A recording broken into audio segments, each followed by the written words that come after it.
You know, a friend of mine recently got divorced, and he's all upset and everything, and his wife seemed really cool, right? Right. So what I realized was that if you think of marriage kind of like a car dealer thinks of selling cars, and if I was to tell you that I want to sell you this car that you're emotionally attached to, oh, it's a beautiful car, it's a sexy car, it does everything I want it to do car, it's gonna make me the happiest person in the world car, right? And if I told you, well, you know, as you buy this vehicle, I want you to keep in mind a couple things. Number one is, you know, when you wreck it, it's gonna take, you know, 50% of what you own with it. You just, you know, it's not gonna walk away from the car.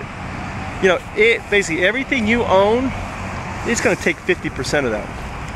Not only that, you've got like over 60% chance you are gonna wreck it. And not only that, you're gonna wreck it probably within the next 3 years.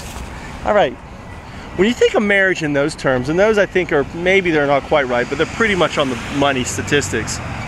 When you start thinking of marriage in terms of a car salesman, and you're thinking of that what you're purchasing and what you're getting involved in, and maybe that's a horrible to say that you're, you know, but that's the statistics, right? You know, we have emotional attachments to our car, we have emotional attachments to objects.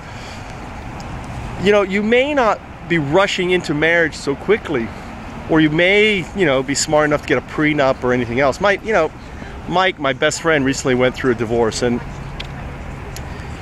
I wasn't talking about Mike, I was talking about someone else, but you know, Mike was one of the nicest guys in the world, and he is the nicest guy in the world. There's very few people that I'd want to work for, and Mike is one of them that I would work for. I love the guy. So, but, you know, when he trusts and he falls in love and he marries a woman and she ends up taking pretty much his house that she put no money in, did nothing, you know, they're the evil ones. That's what I'm talking about. All right. So anyway, it's just sad that you live in a society. So the alternative is this, is you go to Japan and you buy yourself a Toyota.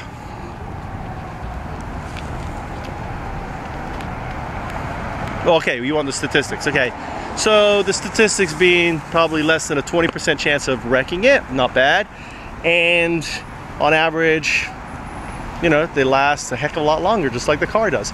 I don't know what the statistics are, but I know my wife, every time she threatens me with divorce, which she does when she gets really angry, she hasn't actually in the last 6 months, but I haven't been there. Well, most American women would have like filed divorce because I wasn't there. I said, sure honey, get the papers, because see, the difference between a Japanese woman and an American woman is that, think about it, she knows no one directly connected to her who's had a divorce. She doesn't, I mean, like in her immediate folks or workers or anyone, she doesn't know anyone divorced. And I don't know either. Now how many people do you know who are divorced? Now imagine that. In Japan, people just don't know people. I mean, they know someone who has gone through a divorce, but that's about it. It's just not like it is here.